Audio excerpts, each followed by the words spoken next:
ನಾವು ಅದನ್ನ ಮರೆತು ಬಿಡ್ತೀವಿ. ನಾವೇ ಮಾಡಬೇಕು, ನಾವೇ ಹೋಗ್ಬೇಕು, ನಾವೇ ಯೋಚಿಸ್ಬೇಕೆಂಬುದಾಗಿ ಯಾವಾಗ ನಾನು ನಾನು ನಾನು ಎಂಬುದಾಗಿ ಯೋಚನೆ ಮಾಡ್ತೀವೋ ಅವಾಗಲೇ ನಮ್ಮ ಜೀವಿತದಲ್ಲಿ ನಮ್ಮ ಸಮಸ್ಯೆಗಳಿಗೆ ನಾವು ಅನೇಕ ದಾರಿಗಳನ್ನ ಮಾಡಿಕೊಡ್ತೀವಿ. ಅದನ್ನ ಬಿಟ್ಟು ದೇವರೇ ನೀನಿದ್ದೀಯಲ್ಲಪ್ಪ, ನೀನ್ ನಡೆಸಲಿಕ್ಕೆ ಶಕ್ತನಾಗಿದ್ದೆ. ಯಾರು ಆ ದೇವರ ಮೇಲೆ ಭರವಸೆಯನ್ನು ಇಟ್ಟು ಕರ್ತನನ್ನ ಸ್ತುತಿಸಿ ಆರಾಧಿಸಿ ತನ್ನ ಚಿಂತೆಯನ್ನ ದೇವರ ಮೇಲೆ ಹಾಕ್ತಾರೋ ಅವರ ಮಧ್ಯದಲ್ಲಿ ನನ್ನ ದೇವರು ದೊಡ್ಡ ಕಾರ್ಯವನ್ನ ಮಾಡಲಿಕ್ಕೆ ಶಕ್ತನಾಗಿದ್ದಾನೆ. Amen, hallelujah. ಅದಕ್ಕೆ ಈ ವಾಕ್ಯ ಹೇಳ್ತಾ ಇದೆ, ಇವತ್ತು ಆ ಪೃಥ್ವಿಯನ್ನ ನೋಡಿ, ತಾನು ಸೃಷ್ಟಿಸಿದಂತ ಸೃಷ್ಟಿಯನ್ನ ನೋಡಿ ದೇವರು ಹೇಳ್ತಾ ಇದ್ದಾನೆ, ಅವುಗಳೆಲ್ಲವನ್ನ ನಾನು ಸಾಕಿ ಸಲ್ಲುತ್ತಾ ಇದ್ದೇನೆ, ಅವುಗಳಿಗಿಂತ ನೀವು ಹೆಚ್ಚಿನವರು. ಹಲ್ಲೆಲೂಯಾ. ಪಕ್ಕದಲ್ಲಿರೋರಿಗೆ ಕೈ ಕೊಡ್ರಿ. ಕೊಟ್ರ? ನಗ್ತಾ ಇದ್ದಾರ? ಹೇಗೆ ಖುಷಿಯಾಗಿದ್ದಾರ? ಅವ್ರಿಗೆ ಹೇಳ್ರಿ, ದೇವರು ನಿನ್ನನ್ನು ಆಶೀರ್ವದಿಸುತ್ತಾನೆ, ದೇವರು ನಿನ್ನನ್ನು ಬಲಪಡಿಸುತ್ತಾನೆ. ಕಾರಣ ನೀನು ನನ್ನ ದೇವರ ದೃಷ್ಟಿಯಲ್ಲಿ ಬಹಳ ಪ್ರಿಯನು, ಮಾನ್ಯನು, ಅಮೂಲ್ಯನು ಆಗಿದ್ದೀಯ. ಆದ್ದರಿಂದ ನಿನ್ನ ಜೀವಿತದಲ್ಲಿ ಚಿಂತೆ ಮಾಡಬೇಡ, ಚಿಂತೆ ಮಾಡಬೇಡ. ಯಾಕೆಂದ್ರೆ ನನ್ನ ದೇವರು ಆಕಾಶದಲ್ಲಿ ಹಾರಾಡುವಂತ ಹಕ್ಕಿ ಪಕ್ಷಿಗಳಿಗೆ ಸರಿಯಾದ ಸಮಯಕ್ಕೆ ಅವುಗಳಿಗೆ ಬೇಕಾದದನ್ನ ಒದಗಿಸುವ ದೇವರು ನನ್ನ ದೇವರಾಗಿದ್ದಾನೆ. ಆದ್ದರಿಂದ ನಾನು ನೀನು ಚಿಂತೆ ಮಾಡೋದು ಬೇಡ. ನನ್ನ ಚಿಂತೆನ ನಾನು ದೇವರ ಮೇಲೆ ಹಾಕುತ್ತೇನೆ. ಆಗ ಆತನು ನನಗೋಸ್ಕರ ಚಿಂತಿಸಿ ದೊಡ್ಡ ದೊಡ್ಡ ಕಾರ್ಯಗಳನ್ನು ನನ್ನ ಜೀವಿತದಲ್ಲಿ ಮಾಡಲಿಕ್ಕೆ ಶಕ್ತನಾಗಿದ್ದಾನೆ. ಚಪ್ಪಾಳೆ ತಟ್ಟಿ ದೇವರಿಗೆ ಮಹಿಮೆಯನ್ನು ಸಲ್ಲಿಸೋಣ. Hallelujah, hallelujah. ಆದ್ರಿಂದ ಇವತ್ತು ಅನೇಕ ಸಾರಿ ನಾವು ಚಿಂತೆ ಮಾಡ್ತೇವೆ. ಚಿಂತೆ ಮಾಡುವುದರಿಂದ ಏನೂ ಆಗೋದಿಲ್ಲಮ್ಮ, ಚಿಂತೆ ಮಾಡುವುದರಿಂದ ಏನೂ ಆಗೋದಿಲ್ಲ ಸಹೋದರ. ನೀನು ದೇವರ ಸನ್ನಿಧಾನದಲ್ಲಿ ನಿನ್ನ ಚಿಂತೆಯನ್ನ ಆತನ ಪಾದಕ್ಕಿಟ್ಟು ನೀನು ಆತನ ಆಲೋಚನೆಗಳನ್ನ ಹೃದಯದಲ್ಲಿ ಇಟ್ಟುಕೊಂಡು ನೀನು ಪ್ರಾರ್ಥನೆ ಮಾಡ್ತಾ ಹೋಗುವುದಾದ್ರೆ ನಿನ್ನ ಜೀವಿತದಲ್ಲಿ ಅಗತ್ಯವಾಗಿರುವಂತದ್ದು ಎಲ್ಲವನ್ನ ಒದಗಿಸಿ ಕೊಡಲಿಕ್ಕೆ ನನ್ನ ದೇವರು ಶಕ್ತನಾಗಿದ್ದಾನೆ. Hallelujah, hallelujah. ಹಾಗಾದ್ರೆ ಚಿಂತೆ ಮಾಡದೆ ಏನ್ ಮಾಡ್ಬೇಕ್ರಿ? ಹೌದಲ್ವಾ? ಚಿಂತೆ ಮಾಡೋದನ್ನು ಬಿಟ್ಟು ಏನ್ ಮಾಡ್ಬೇಕ್ರಿ? ದೇವರ ಸನ್ನಿಧಾನದಲ್ಲಿ ಕಾದು ಕುಳಿತುಕೊಂಡು ಪ್ರಾರ್ಥನೆ ಮಾಡುವುದನ್ನ ಕಲಿಬೇಕು. ಕೀರ್ತನೆ 37ನೇ ಅಧ್ಯಾಯದ 7ನೇ ವಾಕ್ಯ ಹೀಗೆ ಹೇಳುತ್ತೆ, ಯೆಹೋವನಿಗೋಸ್ಕರ ಶಾಂತವಾಗಿ ನೀನು ಕಾದಿರು ಎಂಬುದಾಗಿ. ಆಮೇಲೆ ಹೇಗ್ ಕಾದಿರಂದ್ರೆ, ಯೆಹೋವನಿಗೋಸ್ಕರ ಆತನ ಸನ್ನಿಧಿಯಲ್ಲಿ ಶಾಂತವಾಗಿ ಆತನಿಗೋಸ್ಕರ ಕಾದಿರಂತ. ಯಾವತ್ತಾದ್ರೂ ಕಾಯ್ತಾ ಇದೀವ? ಕೇಳಿಸ್ಕೊಳ್ತಾ ಇದ್ದೀರಮ್ಮ? ಹಲ್ಲೆಲೂಯಾ. ಯಾವತ್ತಾದ್ರೂ ದೇವರಿಗೋಸ್ಕರ ಕಾದು ಕುಳಿತುಕೊಂಡಿದ್ದೀವ? ಇಲ್ಲ. ನಾವು ಪ್ರಾರ್ಥನೆಗಂತ ಕುತ್ಕೊಂಡ್ರು ನಮ್ಮದೇ ಒಂದು ದೊಡ್ಡ ಲಿಸ್ಟ್ ಇರ್ತೈತ್ರಿ. ಹೌದಾ? ದೇವ್ರೇ ನನಗೆ ಅದಾಗಿಲ್ಲ, ದೇವ್ರೇ ನನಗೆ ಇದಾಗಿಲ್ಲ, ದೇವ್ರೇ ನನಗೆ ಅದನ್ನ ಕೊಟ್ಟಿಲ್ಲ, ದೇವ್ರೇ ನನಗೆ ಇದನ್ನ ಕೊಟ್ಟಿಲ್ಲ, ದೇವ್ರೇ ಅವ್ರು ಹಂಗಾದ್ರು, ದೇವ್ರೇ ಇವ್ರು ಹಿಂಗಾದ್ರು. ಯಾವತ್ತಾದ್ರೂ ದೇವರ ಸನ್ನಿಧಿಯಲ್ಲಿ ದೇವರಿಗೋಸ್ಕರನೇ, ದೇವರೇ ನೀನ್ ನನ್ನನ್ನು ನಡೆಸು, ನಿನ್ನ ಚಿತ್ತ ನನ್ನ ಜೀವಿತದಲ್ಲಿ ನೆರವೇರಲಿ, ನಿನ್ನ ಉದ್ದೇಶಗಳನ್ನ ನನಗೆ ತಿಳಿಯಪಡಿಸು ಎಂಬುದಾಗಿ ದೇವರಿಗೋಸ್ಕರನೇ ಅಂತೇಳಿ ಯಾವತ್ತಾದ್ರೂ ಕಾದು ಕುಳಿತುಕೊಂಡಿದ್ದೀವ? ಇಲ್ಲ. ಇವತ್ತು ದೇವರಿಗೋಸ್ಕರ ಕಾಯ್ದೆ ಇರುವುದರಿಂದ ನಮ್ಮ ಜೀವಿತದಲ್ಲಿ ಏನಾಗ್ತಾ ಇಲ್ಲ?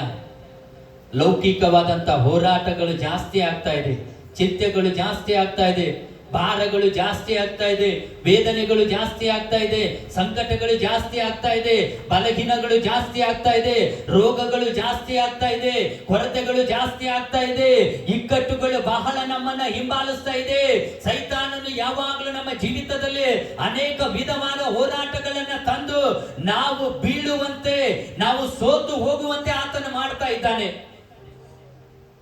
ಕಾರಣ ಏನಂದ್ರೆ ದೇವರ ಸನ್ನಿಧಾನದಲ್ಲಿ ಕಾದು ಕುಳಿತುಕೊಳ್ಳದೆ ಇರುವುದರಿಂದ. ಹಲ್ಲೆಲೂಯಾ. ನೋಡ್ರಿ, ನೀವು ಎಲ್ಲೆಲ್ಲೋ ಹೋಗಿ ಕಾದು ಕುಳಿತುಕೊಳ್ತೇವೆ, ಹೌದಾ? ಉದಾಹರಣೆ, ಆಸ್ಪತ್ರೆಗೆ ಹೋಗ್ತೀರಿ, ನಂಬರ್ ಹಚ್ಚಿರ್ತಾರಲ್ಲ, ಕಾಯ್ತೀರಿ ಯಾವಾಗ ಬರುತ್ತೇನೋ ನಂಬರ್ ಅಂತ, ಹೌದಾ? ಯಾವತ್ತಾದ್ರೂ ರೋಗ ಬಂದಾಗ ದೇವ್ರ ಹತ್ರ ಕುಳಿತುಕೊಂಡಿದೀವ ಕಾದು? ನಮಗದೆಲ್ಲ ಬೇಕಾಗಿಲ್ಲ, ಒಂದು ನಿಮಿಷದಲ್ಲಿ ಆಗ್ಬಿಡ್ಬೇಕು.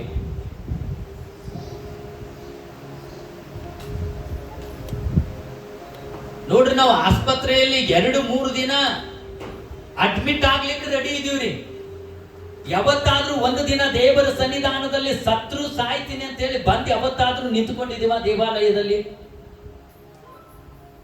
ಯೋಚನೆ ಮಾಡ್ಕೊಳ್ರಿ, ನಮ್ಮನ್ನ ನಾವು ಯೋಚಿಸುವಂತ ಒಂದು ಸಮಯ. ಯಾಕೆಂದ್ರೆ ನಿನ್ನ ಚಿಂತೆ ನಿನ್ನನ್ನ ಬಿಟ್ಟು ಹೋಗ್ತಾ ಇಲ್ಲ ಅಂದ್ರೆ ನಿನ್ ಚಿಂತೆಯನ್ನ ದೇವರ ಮೇಲೆ ಹಾಕಿಲ್ಲ. ರೋಗ ಬರುವುದಾದ್ರೆ ನಿನ್ ಚಿಂತೆ ಇರೋದೊಂದೇ, ನನ್ನ ಹತ್ರ ದುಡ್ಡಿದೆ, ನಾನು ದವಾಖಾನೆಗೆ ಹೋಗ್ಬೇಕು.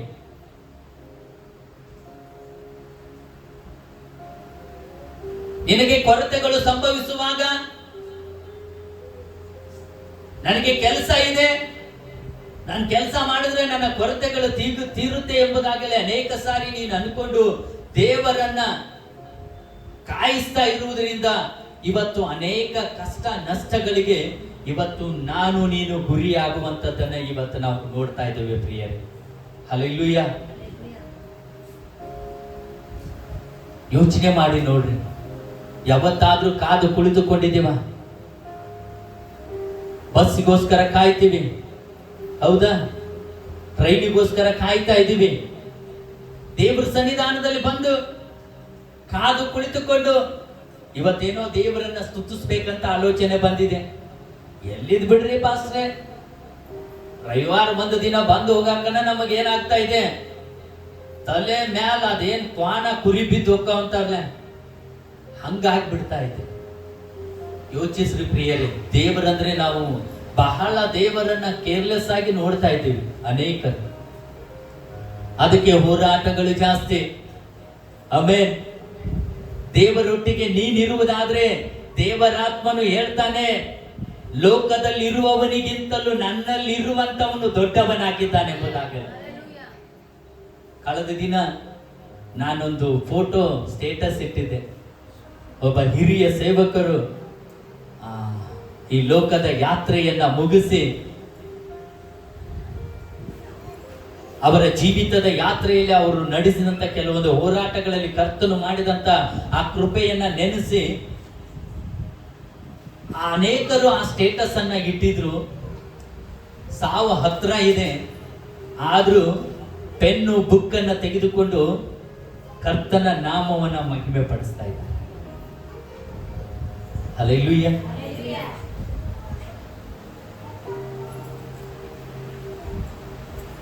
ನಾವು ನೀವು ತರೋದೇ ಇಲ್ಲ ರೀ, ನಮಗ್ ಬರ್ಯಾಕ್ ಬರ್ತೈತ್ರಿ. 97 ವರ್ಷ ಆಗಿತ್ತು ಆ ಹಿರಿಯ ಸೇವಕರಿಗೆ. ಬರ್ಯಾಕ್ ಬಂದ್ರು ನಾವು ಬರ್ಕೊಳ್ಳಿಕ್ಕೆ ಇಷ್ಟ ಇಲ್ಲ. ಇನ್ನೇನ್ ಹೋಗ್ಬೇಕು, ಮುಗಿತು ಈ ಲೋಕದ ಯಾತ್ರೆ ಅನ್ನುವಾಗ್ಲೂ ಕೂಡ ದೇವರ ಆಲೋಚನೆಗಳನ್ನ ಬರೆದಿಡ್ತಾ ಇದ್ದಾರೆ. ನಮಗೊಂದು ಸಣ್ಣ ತಲೆ ನೋವು ಬಂದ್ರೆ ಸಾಕು, ಒಂದು ಜ್ವರ ಬಂದ್ರೆ ಸಾಕು, ಒಂದು ಏನಾದ್ರೂ ನೋವಾದ್ರೆ ಸಾಕು, ದೇವರೇ ಇಲ್ಲ ಅನ್ನುವಂತ ಮೂಮೆಂಟಿಗೆ ಬಂದು ಕುಳಿತುಕೊಂಡು ದೇವರ ವಿರುದ್ಧವಾದ ಮಾತುಗಳನ್ನು ನಾವು ಮಾತನಾಡುತ್ತೇವೆ. ಯಾಕೆ ಗೊತ್ತಾ? ನಿನ್ ಚಿಂತೆನ ನೀನ್ ದೇವರ ಮೇಲೆ ಹಾಕದೆ ಇರುವುದರಿಂದ, ನಿನಗಿರುವಂತ ಸಂಕಟವನ್ನ ನೀನ್ ದೇವರ ಮೇಲೆ ಹಾಕದೆ ಇರುವುದರಿಂದ, ನಿನಗಿರುವಂತ ಭಾರವನ್ನ ನೀನ್ ದೇವರ ಮೇಲೆ ಹಾಕದೆ ಇರುವುದರಿಂದ, ಪ್ರತಿ ಒಂದೊಂದು ವಿಷಯಕ್ಕೂ ನೀನು ದೇವರ ವಿರುದ್ಧವಾಗಿ ಮಾತನಾಡ್ತೀಯ. ದೇವರನ್ನ ಕೇರ್ಲೆಸ್ ಆಗಿ, ಅಂದ್ರೆ ಏನಂದ್ರೆ ಕೇವಲವಾಗಿ ದೇವರನ್ನ ನೀನು ಕಾಣ್ತಾ ಇದ್ದೀಯ.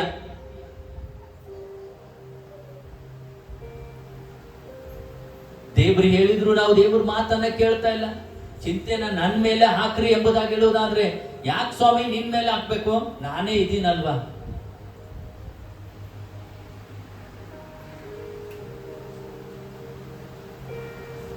ತಂದೆ ಮಕ್ಕಳ ರೀತಿಯಲ್ಲಿ ಕರ್ತನ ಸನ್ನಿಧಾನದಲ್ಲಿ ನಾವು ಇರುವುದಾದ್ರೆ, ಬೈಬಲ್ ವಾಕ್ಯ ಹೇಳುತ್ತೆ, ನಮ್ಮನ್ನ ತಂದೆಯಂತೆ ಪೋಷಿಸಿ ಸಂರಕ್ಷಿಸಿ ಕಾಪಾಡಿ ನಡೆಸುವ ದೇವರು ನಮ್ಮ ದೇವರಾಗಿದ್ದಾನೆ ಎಂಬುದಾಗಿ. ಹಲ್ಲೆಲೂಯಾ. ಕಳೆದ ದಿನದಲ್ಲಿ ನಮ್ಮ ಮಕ್ಕಳು ಫೀಸ್ ಕಟ್ಟಬೇಕಂತ ಹೇಳಿ ಬಂದು ಹೇಳ್ತಾ ಇದ್ರು. ಹೇಗಮ್ಮ, ಏನ್ ಮಾಡೋದು, ಎಷ್ಟಿದೆ ಎಂಬುದಾಗಿ ಹೇಳಿ ಕೇಳುವಾಗ ಇಷ್ಟಿಷ್ಟು ಫೀಸ್ ಉಳಿದಿದೆ ಎಂಬುದಾಗಿ ಹೇಳಿ ಬರೆದು ಕೊಟ್ಟಿದ್ರು. ಆಯ್ತು, ಪ್ರಾರ್ಥನೆ ಮಾಡೋಣ ಅಂತ ಹೇಳಿ ಸುಮಾರು ಒಂದು 15 ದಿನ ಹಂಗೇ ಮುಂದೆ ವಚಿಸ್ತಾ ಹೋದೆ. ನಾನು ಪ್ರಾರ್ಥನೆ ಮಾಡಿದೆ, ಅವರು ಪ್ರಾರ್ಥನೆ ಮಾಡಿದ್ರು. ಅದಾದ ನಂತರ ನನಗೆ ಗೊತ್ತಾಯ್ತು, ನಮ್ಮ ಅನುಷ್ಕಾ ಅಕೌಂಟ್ ಅಲ್ಲಿ ಆಕೆದು ಈ ಸ್ಕಾಲರ್ಶಿಪ್ ಅದ ನಾವು ತೆಗಿಯಂಗಿಲ್ಲ. ಆಕೆ ಅಕೌಂಟ್ ಅಲ್ಲಿ ಸ್ಕಾಲರ್ಶಿಪ್ ಇರಬೇಕು, ಅದನ್ನೇ ತೆಗೆದುಕೊಂಡು ಏನ್ ಮಾಡೋಣ ತುಂಬೋಣ ಎಂಬುದಾಗಲಿ ನಾನು ಹೋಗಿ ಬ್ಯಾಂಕಿಗೆ ಹೋಗಿ ಅಮೌಂಟ್ ಅನ್ನ ತೆಗೆದುಕೊಂಡೆ. ತುಂಬಲಿಕ್ಕೆ ಹೋಗುವಾಗ ನಮ್ಮ 2 ಮಕ್ಕಳು ಹೊರಗಡೆ ಕುಂತ್ಕೊಂಡಿದ್ರು. ಏನ್ ವಿಷಯಕ್ಕಾಗಿ ಗೊತ್ತೇ, ಫೀಸ್ ತುಂಬದೇ ಇರುವುದರಿಂದ ನೀವು ಹೊರಗೆ ನಿಲ್ರಿ ಎಂಬುದಾಗಿ ಹೇಳಿದ್ರಂತೆ. ಹೊರಗಡೆ ಕುತ್ಕೊಂಡು ಹೊರಗಡೆನೆ ಅಭ್ಯಾಸ ಮಾಡ್ತಾ ಇದ್ರು. ನಾನು ನೋಡಿದೆ, ಅನೇಕ ಹುಡುಗರಿದ್ರು.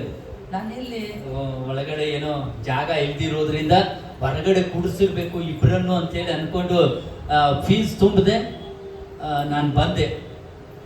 ಬರುವಾಗ ಸಂಜೆ ನಮ್ಮ ಮಕ್ಕಳು ಬಂದ್ರು, ಡ್ಯಾಡಿ ಇವತ್ತೇ ನಮ್ಮನ್ನ ಹೊರಗೆ ಹಾಕಿದ್ರು. ನಾವು ಹೊರಗೆ ಬಂದು ಕುಂತ್ಕೊಂಡು ಒಂದು 10-15 ನಿಮಿಷ ಆಗಿತ್ತು, ನೀನ್ ಬಂದು ಫೀಸ್ ಕಟ್ಟಿದೆ. Hallelujah, hallelujah. ಯಾಕೆ ಹೇಳ್ತಾ ಇದ್ದೇನೆಂದ್ರೆ, ಮಕ್ಕಳಾದವರು ಬೇಡಬೇಕು, ಮಕ್ಕಳಾದವರು ತಮ್ಮ ಚಿಂತೆಯನ್ನ ತಂದೆ ತಾಯಿ ಮೇಲೆ ಹಾಕಬೇಕು. ಆದ್ರೆ ತಂದೆ ತಾಯಿ ಆಗಿರುವಂತವರು ಅವರ ಜವಾಬ್ದಾರಿಯನ್ನ ನೆರವೇರಿಸಲಿಕ್ಕೆ ಶಕ್ತರಾಗಿದ್ದಾರೆ. ಹಲ್ಲೆಲೂಯಾ. ಇವತ್ತು ನಾವು ನಮ್ಮ ದೇವರಿಗೆ ಮಕ್ಕಳಾಗಿದ್ದೇವೆ. ನಮ್ಮ ತಂದೆ ಹೇಳ್ತಾ ಇದ್ದಾನೆ, ಮಕ್ಕಳಿರ ಚಿಂತೆ ಮಾಡಬೇಡ್ರಿ, ನಿಮ್ಮ ಚಿಂತೆನೆಲ್ಲ ನನ್ನ ಮೇಲೆ ಹಾಕ್ರಿ, ನಾನ್ ನಿಮಗೋಸ್ಕರ ಚಿಂತಿಸ್ತೇನೆ ಎಂಬುದಾಗಿ ಹೇಳಿದ್ರು. ನಾವು ಅವ್ರ ಮೇಲೆ ಹಾಕದೆ ನಾವೇ ಇವತ್ತು ಈ ಲೋಕದ ಯಾತ್ರೆಯಲ್ಲಿ ನಮ್ಮ ಜೀವಿತವನ್ನ ಮುಂದೂಡಿಸ್ತಾ ಇದ್ದೇವೆ. ಅದಕ್ಕೆ ಬಹಳ ಚಿಂತೆ ವೇದನೆಗಳಲ್ಲಿ ಇರುವಂತ ಪೇತ್ರನು ಹೇಳ್ತಾ ಇದ್ದಾನೆ, ನಿಮ್ಮ ಚಿಂತಾ ಭಾರವನ್ನ ನೀವೇನ್ ಮಾಡ್ರಿ, ದೇವರ ಮೇಲೆ ಹಾಕ್ರಿ, ಆತನು ನಿಮಗೋಸ್ಕರ ಚಿಂತಿಸುತ್ತಾನೆ. ಯಾವ